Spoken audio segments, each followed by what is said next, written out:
Hello everybody, we're back again, and look, it's still here, which must mean that, well, we're thinking about something, you know, and we've not just waded in. Now, if you haven't seen this car before, by the way, just go back on the Tasty Classics YouTube channel a couple of weeks and you'll see a couple of videos on this where we resurrected it from a 48-year slumber. Dragged it out of a barn and sort of got it running and kind of driving, and it was really fun and really cool and very, very exciting. Now, a lot of you watched that video and you sort of commented, and I've been reading your comments, and you've been saying, oh, wouldn't it be great to get this thing back on the road? And you know what? I kind of agree. Wouldn't it be great to get this thing back on the road? So I want to assess the viability of this and sort of what it would really need realistically to get this thing back. Not like fully restored. I don't have it in me to do another full restoration. I've just done the Mini, you know, it took bloody forever. So I can't be bothered doing another one. But this, we could potentially do some sort of rat body type thing, you know, so keep the patina, weld up, rivet up some of the holes, you know, all this sort of stuff, make it kind of, you know, a little bit of a functioning member of society again, which would be dead cool, wouldn't it? Imagine turning up to Cars and Coffee in this, it'd blow people's minds. Now, it's going to need loads of stuff. There's no parts available, but we have ways. You know, I've been messing about with old cars for long enough to know that if something doesn't work, you can potentially make it or find something from another car that would fit and all this sort of stuff. So we've got options, you know. Now, I think what we should do today is get the thing inside, have a good look over it, get it up in the air, have a look underneath, and, you know, maybe even write a list and start going through what this thing would need to get back on the road.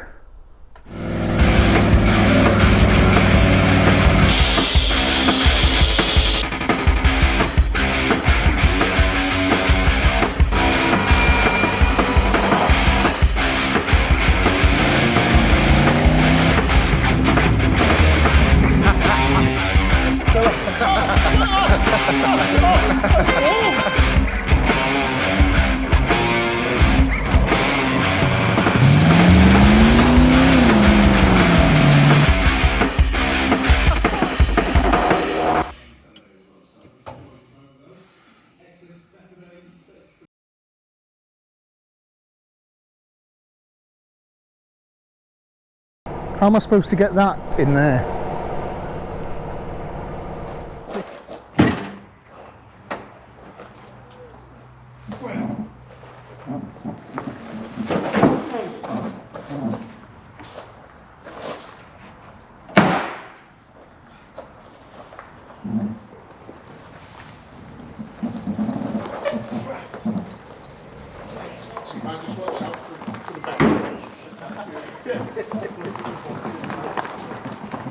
Right, that'll probably do. Just slow and steady now, look.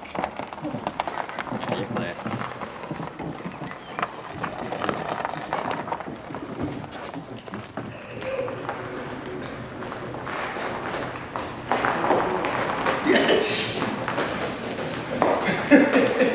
Fucking suicide doors. Never get another one. No, right, that'll do. Yeah. Right, let me just wonder where it come down. How'd you do that then? Try and close this door as we push it through. What? Yeah.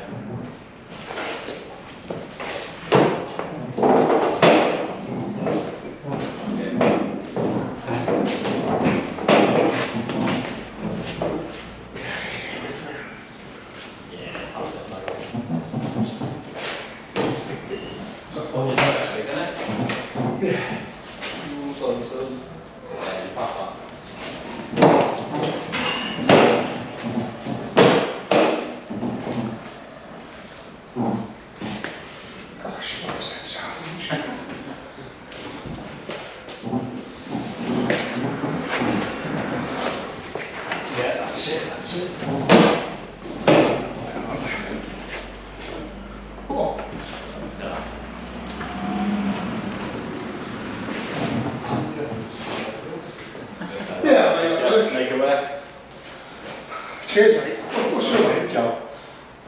Don. Dan. Yeah. Nice one. Lads from Jim Barrow say today, JB's toilet's the best place we've had. Best place. It is. Have you got some bits in there? Yeah, okay.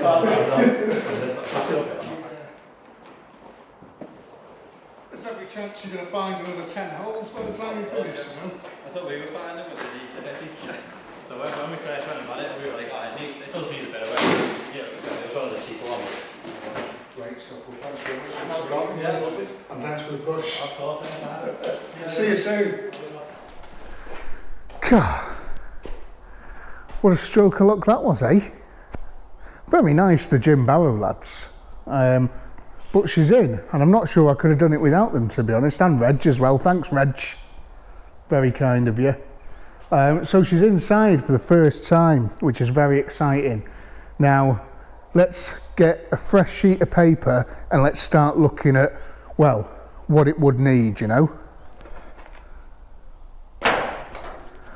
Windscreen wipers. You need them.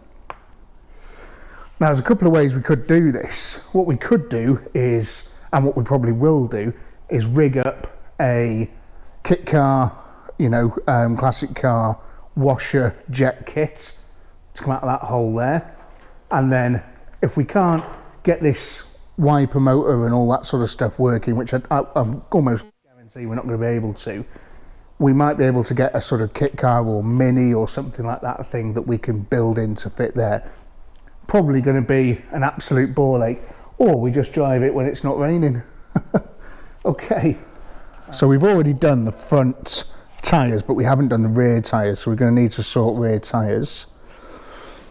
Brakes, the shoes and everything look okay, but the brake cylinders, because it's drums all round, they are not okay.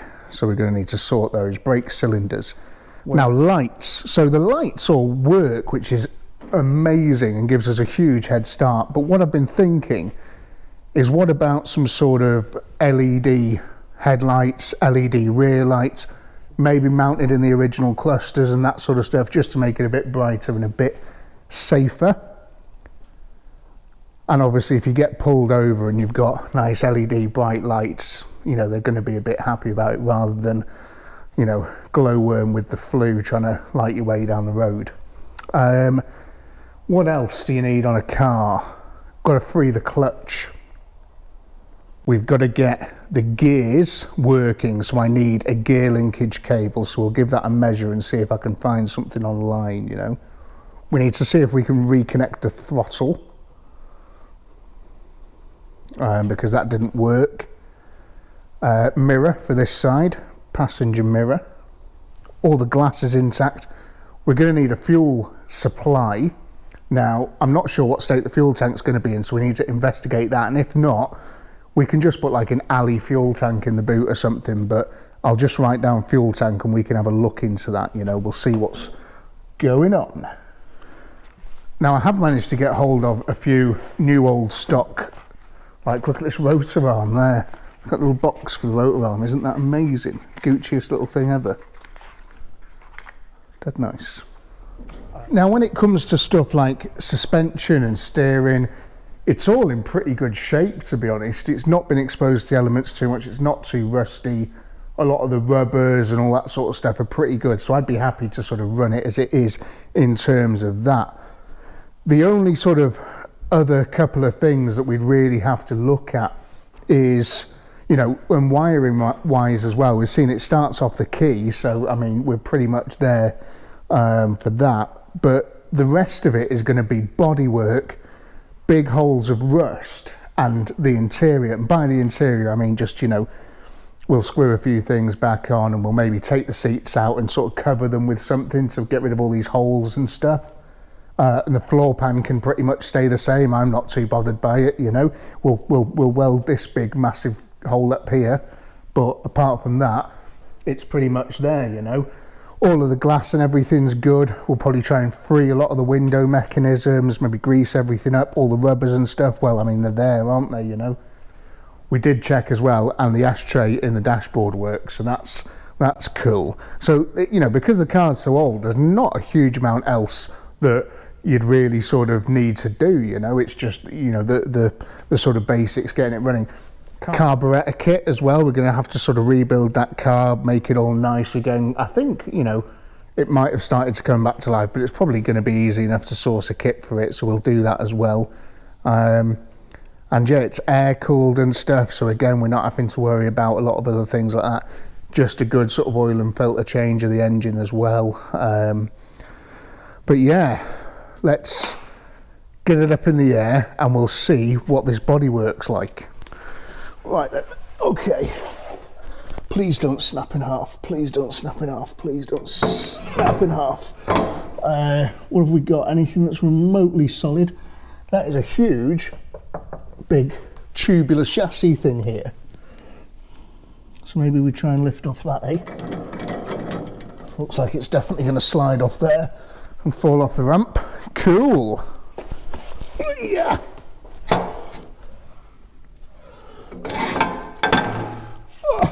Gonna lie down. Oh, can you offer me anything solid? Oh yes. Oh yes. Big bit of chassis here. Do you mind? Will you work? Fantastic, thank you. Oh God. Okay, come on. This is the time now to stay in one piece.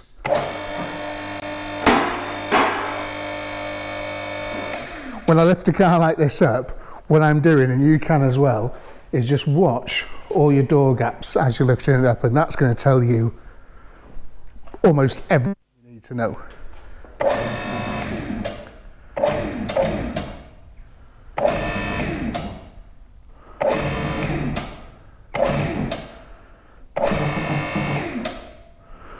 That big egg in that tyre is so concerning.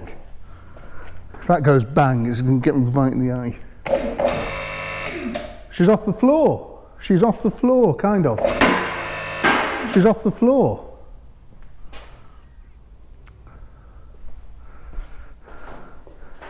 Nothing moved. And that tells us we've got pretty good structural strength. Now this is a tubular chassis with the body on top. So, yeah, that's handy because the chassis is going to be hopefully pretty solid and it doesn't matter about all this on the body as much. Okay, let's take a bit of a closer look.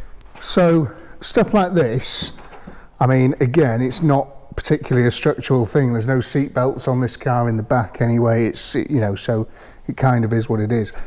Now what I could do with this is I could spend ages cutting it out and welding it all up and stuff, or we can just leave it, or we could sort of rivet a bit of aluminium or something over it in keeping with the car. Do you know what I mean? Just to hide the holes. I don't know what we'll do with that, but it's not much of a concern.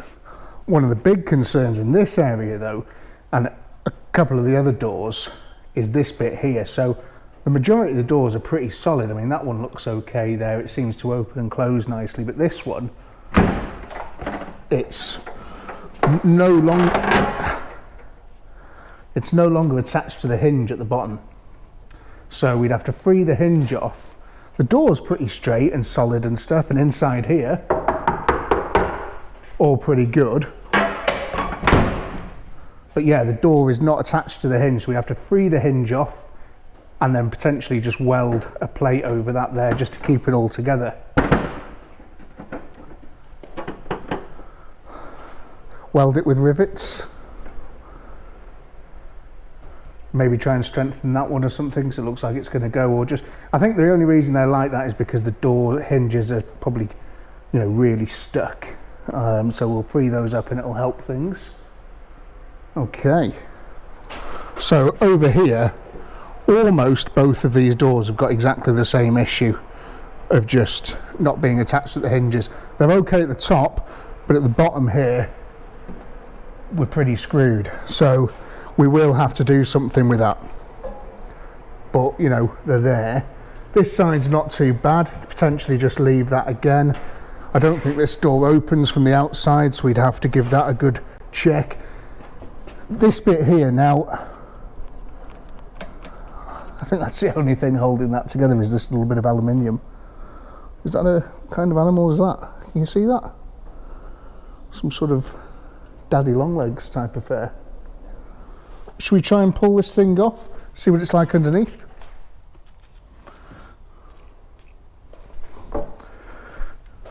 Okay.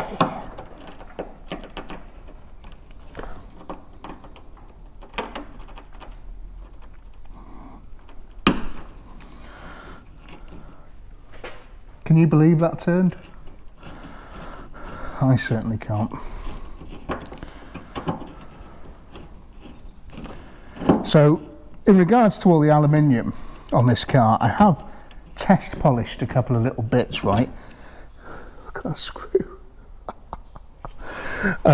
And they should polish up pretty well.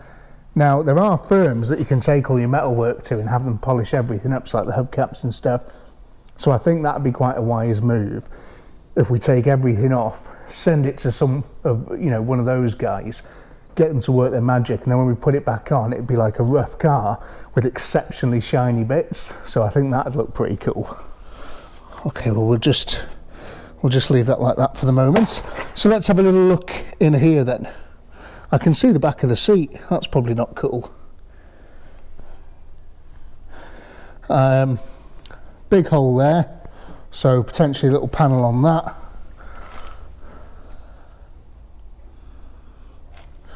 There's like what looks like an old panel that's been, I don't know, sort of bonded rather than sort of glued on there. So I'll have to check with the owners club what that's supposed to look like, because it looks like it could have been like a ring where there was an access hole or a drain hole or something like that. So we'll have to check with them. But essentially, yeah, it's sort of one big plate on there really, and a bit of work on the inside. Quite a bit of work on the inside, to be honest, but we'll have a look properly at that when we're underneath.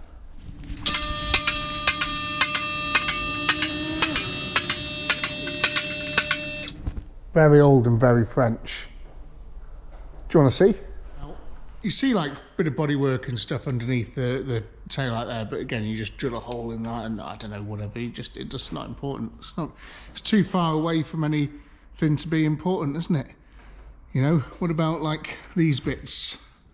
Yeah, that's fine. What about this bit here? So this is what we can see from inside the boot. So the thing is with this is you're just not going to be able to weld anything to that. It's so paper thin. You'll just be blowing holes through it every 2 seconds. So again, maybe like a L-shaped plate all the way around, just riveted on or something. You know, I don't know. I think, is that all that's holding the back bumper up? I don't know. I mean, that's potentially quite a bit of a pain, because obviously that's where it's sort of welded onto there, and that's the only sort of place it starts getting strong again, is here. All of this is pretty rough, but we'll have a look into that.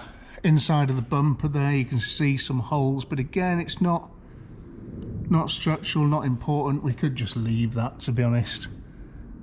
Now this all looks, got to get a tetanus now, aren't I? But yeah, that all looks solid enough.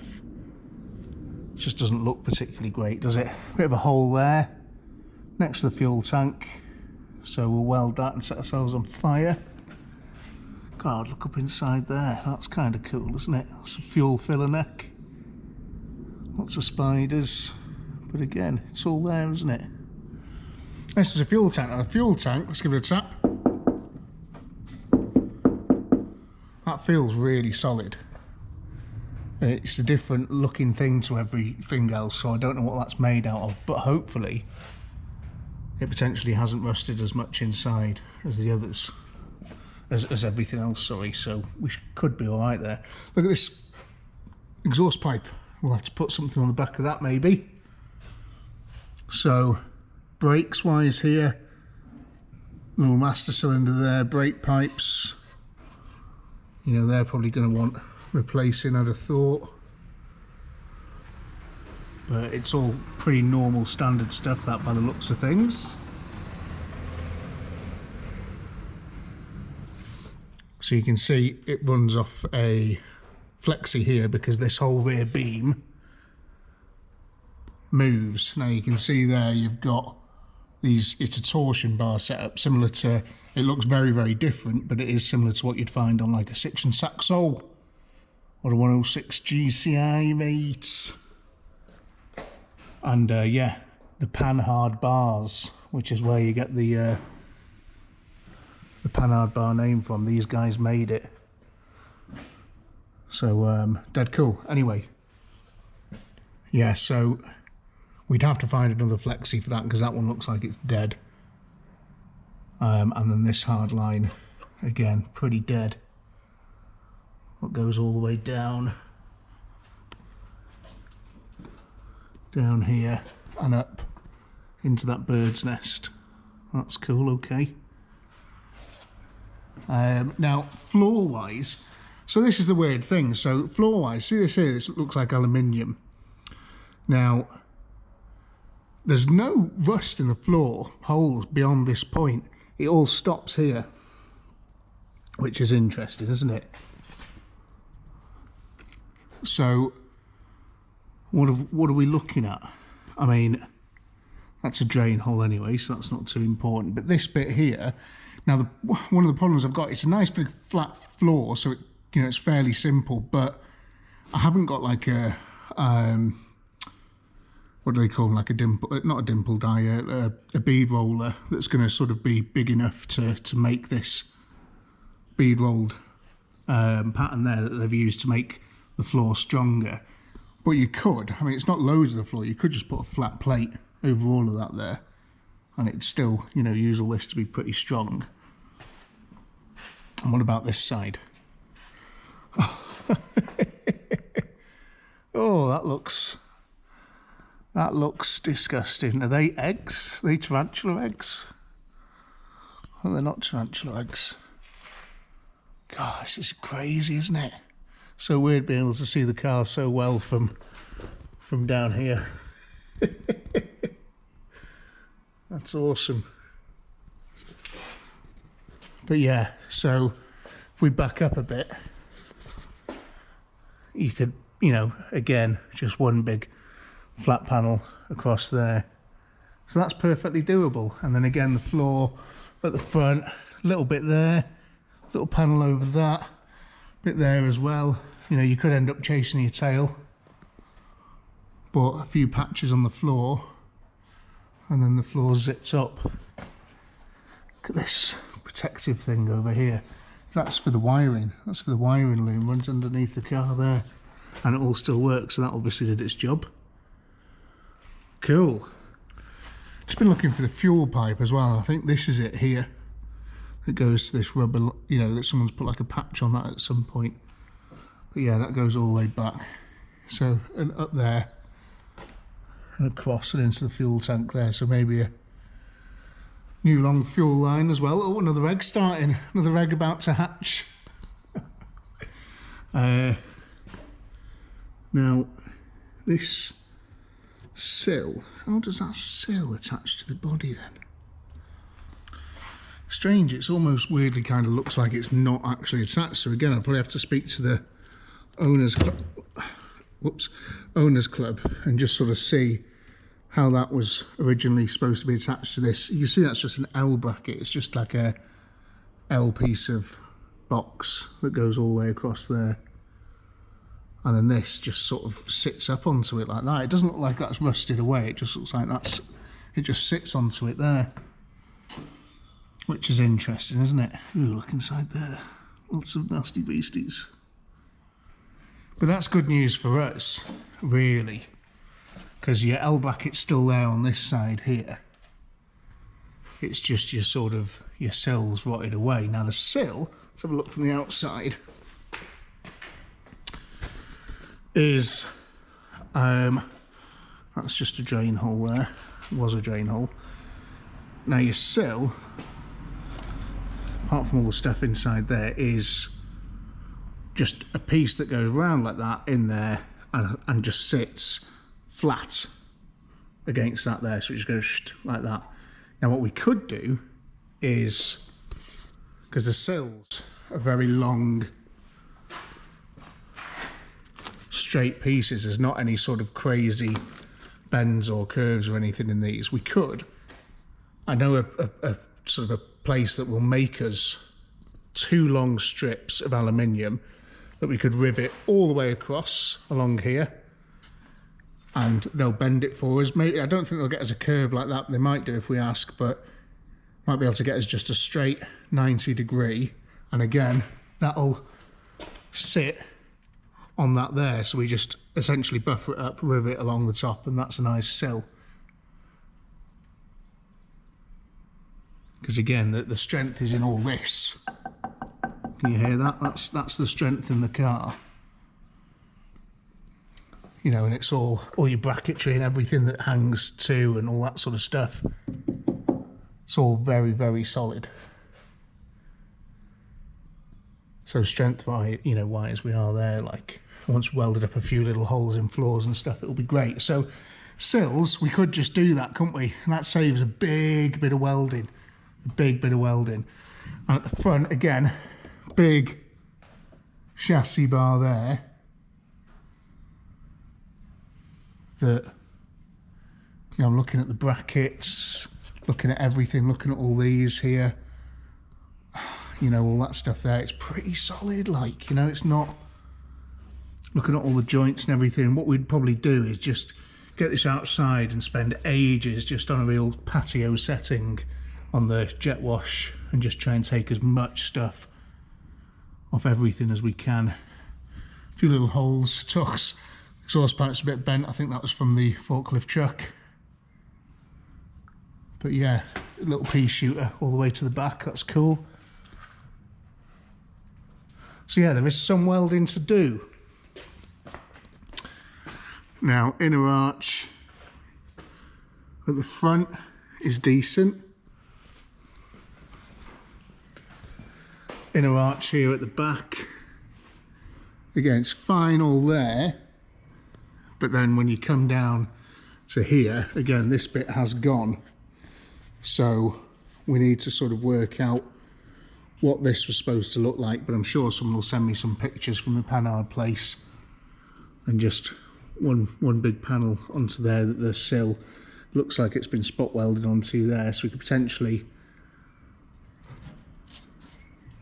maybe do the same again. If it's aluminium, we'll create a lip on what we're doing and stick some rivets through it. But yeah, what's up inside there? Second skin. Right, okay. Right, so there is a second skin inside these sills, but again, that just looks like a big straight piece. Oh no, you can see it there. Look, it was curved round at some point, so maybe it's doubled. I don't really know. You know, I need to look at this. A bit of newspaper there. Oh my god, with all the filler and newspaper. Can we try and dig that out? I can't. Every time I move it, it just falls to pieces. But that's cool, isn't it? Anyway, yeah, I'll have to do a bit of research and see what these sills are supposed to look like. I thought it was just one big outer skin, but there is obviously something else in there. So yeah, we'll have to do a little bit of digging and see if it's something that's going to be an absolute nightmare to weld up. But that's the L bracket that's inside. You can see it there. So it's just working out what was supposed to attach to what, because I can't really tell. Yeah, okay. Look at these wires. What are these wires for? Just resting on the exhaust. Don't know. They're important. Oh, look at this bit of rope. That's handy. Use that to hang myself from when I decide to take this project on. Front valance there. It's all kind of in one piece, as much as it needs to be. Big bonnet as well. It's all there, isn't it? It's all fine, whatever. Engine, oily, good, how it's supposed to be. New belts and things, be handy, wouldn't it? Clean everything else up. Don't need all the heaters and stuff inside, do we?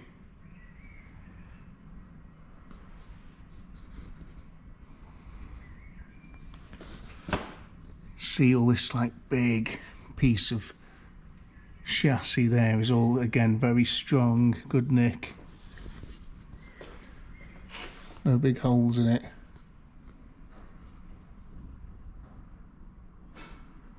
Okay. You can sort of see a bit of what it's supposed to look like there. I thought that's just where the sill had been pushed up. Obviously you can see, I think it's like a mouse's nest, that, to be honest, rather than any filler work. But yeah, 2 sections. I don't know. We could try and make that disappear by hiding it. And then yeah, that one's a bit rough. Okay, so we've had a look. I did spend a bit of time buffing a couple of areas on the car, and it's quite a nice blue under there, and I would do the whole car like that. You know, it'd be quite an interesting thing to look at, wouldn't it? And you can't focus too much on all the work that you need to do and try and sort of in your head envisage what it would be like cruising around in this, and as I said, popping into Cars and Coffee and seeing sort of the look on people's faces, because everybody's going to be there in the Focus STs and the Fiesta Z-Tech S's, and no one else is going to be there in a Dyna Z. So I don't know, it's a lot of work though, isn't it? So what do you reckon then? I mean, I'm not massively sure, to be honest. I'd love to see it done, but there's a few ifs in there, you know. It's like, if I can source certain things, and you know, I'm going to have to stick quite a bit of money into it, and time is money. Don't forget as well the welding. There's an awful lot of welding to be done. That car there needs an awful lot of welding. It's all, you know, that all old cars need, isn't it? It's just an awful lot of welding over here in the UK. And yeah, a lot of ifs, a lot of having to think about things and get stuff going, and you know, the interior, it just, yeah, I'm not sure. I mean, what do you think? Do you think I should do it? What would you like to see? You know, it wouldn't be, it's not something I could do in a week or over a couple of weeks. It'd need to be a sort of loads of little parts on just getting, you know, jobs done on the car. You know, would I be sad to see it go? You know, if one of you guys want to make me an offer that I can't refuse on it, maybe I wouldn't be too sad and I'd just let it go and move on to something else. But then would I regret it down the line and think, I should have kept that Panhard? You know, it's a cool car. Maybe I would. It's an interesting prospect, isn't it? So I've had a look over it. I've got the idea of what I need to do. I've got my list. I'm going to write a few more things down on that now, just for myself, in terms of welding, so I can quantify it all in time. And then, yeah, I'll have a think. And let me know in the comments what you think I should do. And I'll have a think about what I should do. And maybe we could come to some sort of agreement. Or not, maybe, I don't know. And then, yeah, we'll go from there. But for now, thanks very much for watching. Short little video just on getting this thing up in the air for an inspection. And yeah, hopefully this week we've got a nice long Left 4 Dead episode coming out. So I'm looking forward to getting stuck into that tomorrow. And this can stay in here for now. It can stay up in the air, and we'll sort of, yeah, we'll put our thinking caps on. Speaking of caps as well, I hope you like this one. And I hope everybody that ordered a cap last time has now received theirs. I think they've all been shipped now. So if you ordered a cap last time, links in the description box below, you should have received it. So I hope you're enjoying it, and I hope you're wearing it, and I hope it's keeping the sun out of your eyes. Bye.